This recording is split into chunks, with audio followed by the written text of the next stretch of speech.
Salve, salve, jovens! Voltamos para mais uma aula de Arduino. Estamos aqui hoje para analisar uma outra programação, uma outra comunicação. Como é que a gente vai conseguir conversar com esse nosso Arduino com outros dispositivos? A programação de hoje vai focar a comunicação SPI, comunicação serial também. Bom, vamos lá, vamos analisar essa comunicação, porque ela, vocês vão ver que é muito diferente da USART, da serial que a gente viu na última aula, principalmente porque ela vai resolver um dos problemas que a gente já tinha visto também, que no caso da comunicação USART, a gente não consegue fazer com que dois dispositivos distintos se comuniquem ao mesmo nosso Arduino, ou seja, não é possível fazer com que 3, 4 ou mais dispositivos consigam conversar aí nessa nossa comunicação. Já no caso da SPI, isso será resolvido. A gente vai conseguir fazer com que mais do que dois dispositivos consigam comunicar livremente aí, basicamente a partir da nossa possibilidade, da nossa estrutura de mestre-escravo, que, como eu havia dito, existe já um movimento para modificar este nome, mestre-escravo, para principal e secundário, ou main secondary. Então, temos aqui uma outra possibilidade de comunicação, uma nova arquitetura que vai resolver grande parte dos nossos problemas, principalmente porque esse nosso dispositivo identificado como main, o nosso dispositivo principal, ele vai basicamente fazer a gestão, ele que vai falar quem que fala, quem que não fala, em qual momento que pode ser falado, em qual momento que não pode se falar, e assim por diante. Ou seja, temos aqui este papel principal aqui, este papel muito importante desse nosso dispositivo main, que vai fazer toda essa gestão, que vai fazer com que a nossa comunicação consiga fluir de uma forma muito bem resolvida. Bom, mas para isso vocês conseguem perceber que, olha, é possível também fazer com que a gente crie uma malha um pouco mais complexa dentro dessa comunicação. Porque olha só, se por um acaso esse dispositivo main se comunica com 3 outros secundários, mas a gente precisa que esse dispositivo também era secundário para este main, ele ainda consiga conversar com outros 2 dispositivos. Isso daqui é possível, essa malha ela pode ser o quão complexa nós quisermos, porque esse dispositivo que num momento ele é secundário, ele também pode ter o papel de principal dentro aqui de uma outra parte dessa nossa comunicação.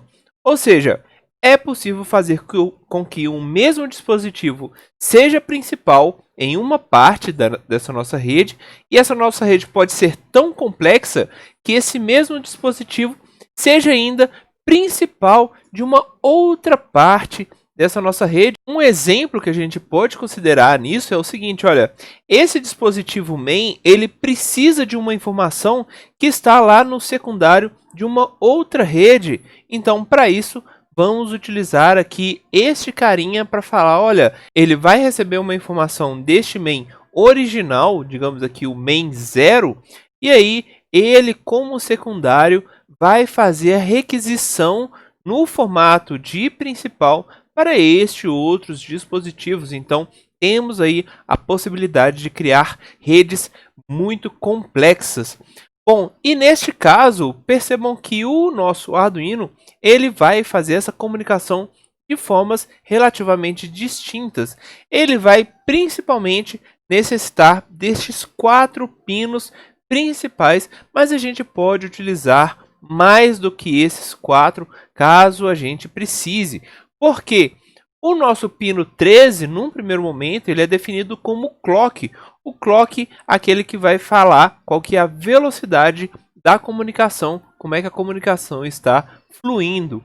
Já no caso do pino 12, a gente identifica como a entrada do nosso dispositivo main e a saída do nosso dispositivo secundário. Já no caso do pino 11, a gente tem o contrário, a saída do dispositivo main e a entrada do dispositivo secundário. Já no caso, o pino 10, ele num primeiro momento, ele é disponível para o nosso dispositivo main fazer a seleção de qual dos secundários vão ser comunicados. Mas a gente precisa também fazer a conexão, muitas vezes, de outros secundários. Esses outros secundários vão ser implementados em outros pinos. Ou seja, a gente vai conseguir fazer com que essa comunicação flua através desses 4 pinos diferentes. E aí a gente vai conseguir fazer com que os dispositivos consigam comunicar de forma exclusiva entre si. A gente não vai ter mais somente comunicações em broadcast ou aquele problema que a gente tinha na comunicação serial, onde duas pessoas, dois dispositivos não poderiam comunicar ao mesmo tempo. Como neste caso, a comunicação ela é toda gerenciada por esse nosso dispositivo main, ou seja, é impossível fazer com que esses dois secundários falem ao mesmo tempo. Bom, mas vamos focar um pouco mais na programação, porque ela vai ser tão complexa quanto essa lógica que está aí por trás. Ou seja, a nossa programação USART, ela era fácil, ela era simples, era muito comum de ser utilizada, seja para testes, seja para verificações de erros do nosso programa.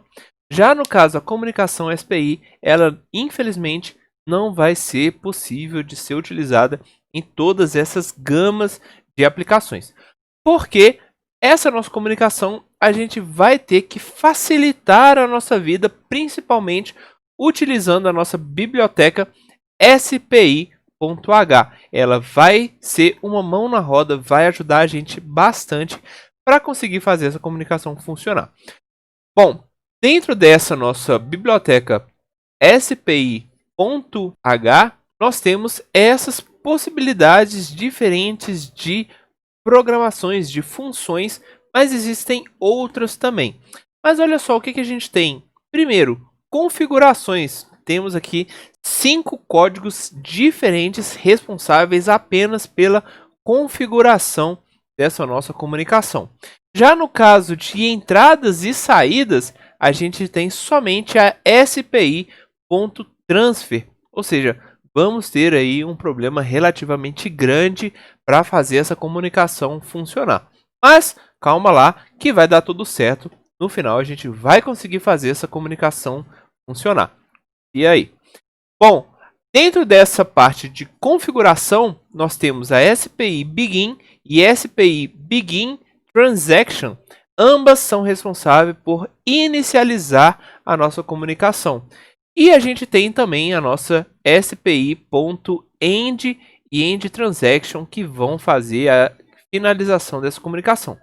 Mas existe uma característica muito importante que vocês precisam observar. A SPI.begin ela não precisa de nenhuma informação, ou seja, quando a gente chama este comando, ela já vai fazer a configuração por padrão, as informações comuns que já são utilizadas dentro dessa nossa comunicação.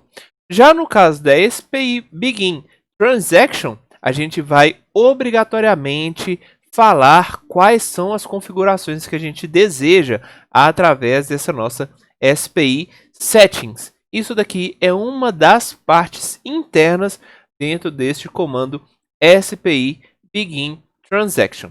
Bom, SPI Settings ela vai falar de 3 parâmetros diferentes: velocidade de comunicação, qual que é a ordem das informações que a gente está recebendo, se a gente recebe primeiro o bit mais significativo, o MSB, ou o bit menos significativo, o LSB. Então a gente vai saber se a nossa informação está vindo da forma direta ou da forma invertida.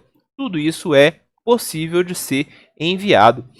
Além disso, nós temos também os modos de operação que essa nossa comunicação vai funcionar. Dentro desses modos de comunicação, a gente tem a polaridade do clock e a fase do clock, configurações muito intrínsecas que a gente precisa ter informações com muito cuidado para conseguir fazer essa configuração da forma correta.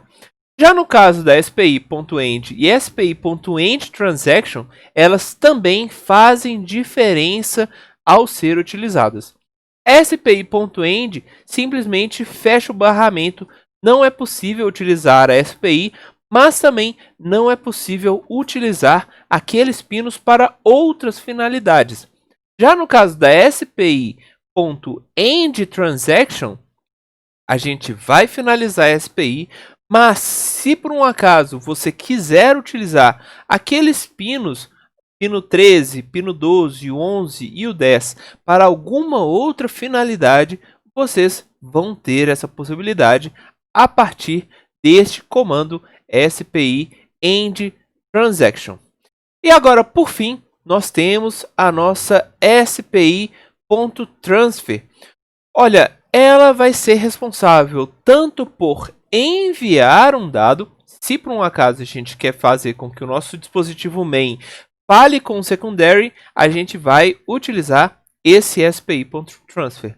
Mas também, para o secondary receber a informação, ele também vai necessitar utilizar essa SPI.Transfer. Ou seja, ela é utilizada para as duas finalidades, tanto o envio como recebimento de qualquer informação. Ou seja, temos aí um código relativamente complicado que vai se mostrar aí dentro dessa nossa comunicação. Agora, é muito importante vocês perceberem que toda essa gestão é feita pelo nosso dispositivo principal, ou seja, apesar daquele nosso comando SPI.Transfer ser utilizado para enviar e para receber informação, como o nosso dispositivo main, que é o responsável por gerir, por fazer quem fala e em qual momento fala, essa comunicação ela vai conseguir fluir de uma forma natural. Ou seja, graças ao nosso dispositivo main, a comunicação ela vai ser possível de ser desenvolvida, e é isso que a gente vai ver na próxima aula, onde eu vou mostrar para vocês uma aplicação dessa nossa comunicação SPI funcionando. Salve, gente! Até a próxima!